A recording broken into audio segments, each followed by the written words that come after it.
minus 52 degrees Celsius. At this temperature, exposed skin freezes in under 2 minutes.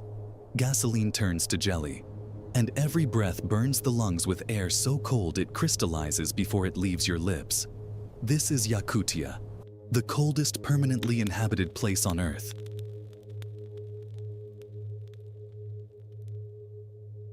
Today, we spend one day with a Yakut father and his young daughter, watching how they live, what they eat, and how they endure a world most of us could not survive for an hour. From sunrise to sunset, one ordinary day at the edge of cold.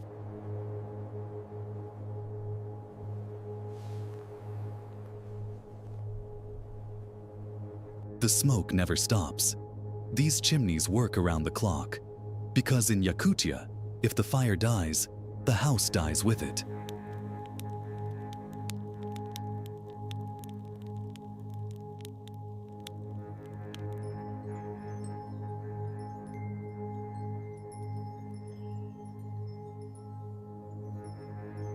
In the heart of winter, the Yakutian sun rises late and stays for only 3 or 4 hours.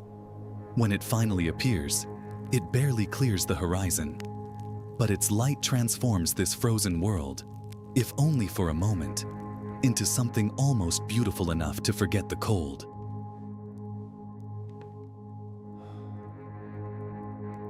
The first task of every morning is not coffee, not a phone. It is the stove. This iron heart beats at the center of every Yakut home, and it must never stop. If the fire goes out for just a few hours, the walls begin to freeze. Water pipes crack. A single lazy night can cost you your home. Even inside the house, the cold leaves its signature. Frost paints the windows with crystals so intricate they look designed. But they are not decoration. They are a reminder that just beyond this glass, the air is lethal.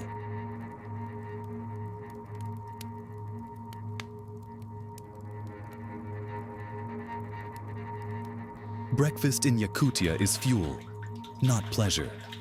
Thick bread, butter, dried meat, and tea so hot it steams for minutes.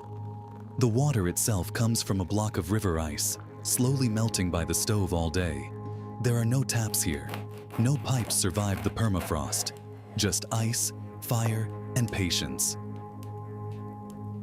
Getting dressed for minus 50 takes 15 minutes. 3 layers minimum. The final layer, reindeer hide. Each hair of reindeer fur is hollow, trapping air like a natural thermos. No modern material comes close.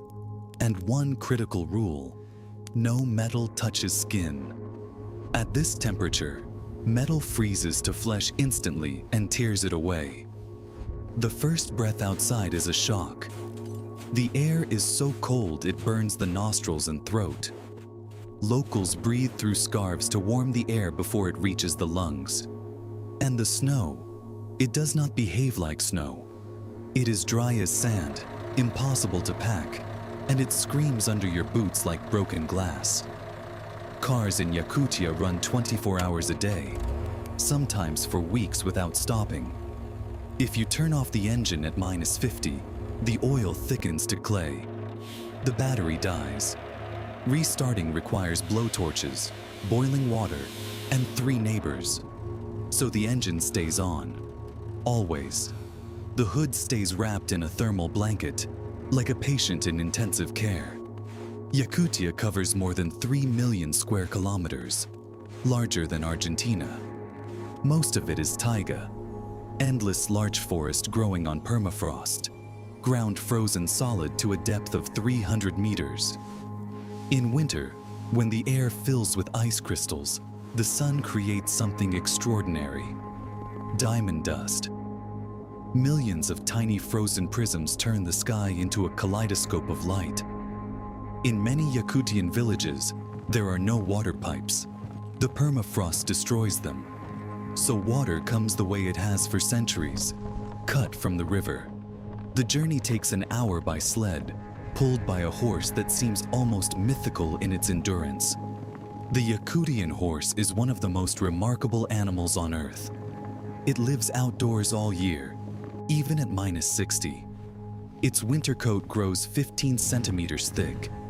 Beneath the skin, a layer of fat acts as insulation, and it finds its own food, digging through a meter of snow with iron-hard hooves to reach frozen grass below. For the Yakut people, the horse is everything: transport, food, clothing, survival. River ice in Yakutia freezes over a meter deep, but below it the water still flows. The ice they cut is crystal clear, so pure it is nearly distilled. When the river freezes, impurities are pushed out. What remains is some of the cleanest drinking water on Earth. They carry it home in blocks, and it melts all day by the fire. One block, one day of water. Beneath the snow, life continues. Foxes hunt by sound, listening for mice moving under the ice crust, then diving headfirst through the surface. The taiga is not dead in winter. It is patient. Everything here, the trees, the animals, the rivers, has learned to wait. A Yakut family burns 15 to 20 cubic meters of firewood every winter, a full truckload, just for one season. They cut larch. It burns hot and long. But working outdoors requires discipline. 20 minutes of labor, then 10 minutes of warmth. Sweat is dangerous here. Moisture freezes inside the clothing and can become deadly. So every movement is measured. Nothing is rushed. The Yakutian Laika has survived alongside its people for thousands of years. Its double coat is so dense that snow lands on it and stays, unmelted, because almost no heat escapes. In the worst cold, these dogs curl into a ball, bury their nose under their tail, and let the snow cover them. The snow itself becomes insulation. They sleep warmer under it than without. Back home, the ice goes to two places: fuel for tomorrow's water, and a fresh block to the stove for today. A Yakut kitchen is sparse but complete. Everything serves a purpose. And at its center is the baisak, the traditional knife, passed down through families, used for everything from butchering meat to preparing the most iconic Yakut dish, Stroganina, the signature dish of Yakutia. Raw fish, frozen so deeply that every parasite is killed, shaved into translucent curls and eaten with nothing but salt. At -50, the fish is stone hard. The curls melt on the tongue, delicate, faintly sweet. It sounds impossible. It tastes extraordinary. The cold is not an obstacle to this food. The cold is the recipe. Winter diet here is built for survival. Meat, fat, hot broth. The body needs enormous calories just to maintain its core temperature. Vegetables are rare and expensive. Farming on permafrost is impossible, but storage is effortless. The porch, the shed, the yard, everything is a freezer from November through April. Meat hangs on hooks for months, perfectly preserved by 40 below. The ground beneath this village is frozen solid, not just on the surface, but to a depth of 300 meters. This is permafrost, earth that has not thawed for thousands of years. Houses must stand on stilts, leaving a cold air gap below. If the building's warmth reaches the ground, the permafrost melts, the earth turns to mud, and the house collapses. Life here is built on ice, literally. By 3 in the afternoon, the sun is already leaving. Yakutian sunsets last only minutes, but in those minutes, the frozen world transforms. Every ice crystal becomes a prism. Every surface glows. It is as if nature offers a brief apology for the cold. One moment of impossible beauty before the real darkness arrives. When the sun vanishes, the temperature plummets another 10 degrees within an hour. -56 now, and falling. The cold becomes audible. Trees crack, fence posts split, the earth groans.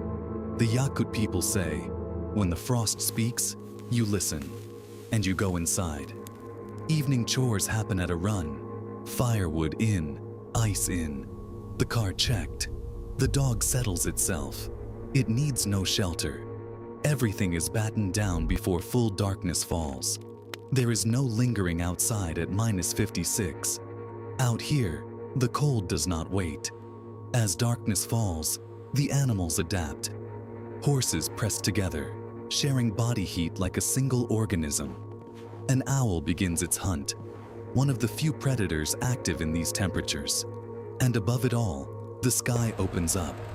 No light for hundreds of kilometers. The Milky Way appears not as a smudge, but as a river. Inside these log walls, the temperature is a different world, 20 degrees above zero. But maintaining that difference takes constant effort. The evening fire must be set precisely, large enough to burn until dawn, slow enough not to waste wood. One miscalculation, one lazy night, and the house begins to die before morning. Evenings are the only time the family truly rests. The day's work is done. Ice carried, wood chopped, animals checked. Now there is only warmth, food, and quiet company. No screens here, no notifications. Just a father repairing a harness, a daughter drawing what she saw today, and a fire that has been burning since before she was born. The day ends the way it began, at the stove. Tomorrow, he will wake in darkness, open that iron door, and start again. The same wood, the same cold, the same fire. There is no escape from this cycle, and no desire to escape it. This is home. Outside, it is -60 now. Inside, the stove burns. Between them, a few centimeters of wood and glass. That is all that separates life from the cold. And yet, it is enough. It has been enough for generations. The Yakut people do not fight the winter. They sit with it. They breathe with it. They have made peace with it. And then, as if nature has saved one final gift, the sky begins to dance. The aurora borealis, green fire and violet light, pours across the heavens. Below it, 6 houses glow. 6 chimneys smoke. A father sleeps near a stove. A daughter dreams under fur. They do not survive here. They live here. They have turned the coldest place on earth into a home. Not by conquering the cold, but by learning to sit beside it. Tomorrow, the stove will light again. The horse will dig through the snow. The daughter will watch, and the cold will remain, as it has for 10,000 years, unchanged, unimpressed, and somehow shared.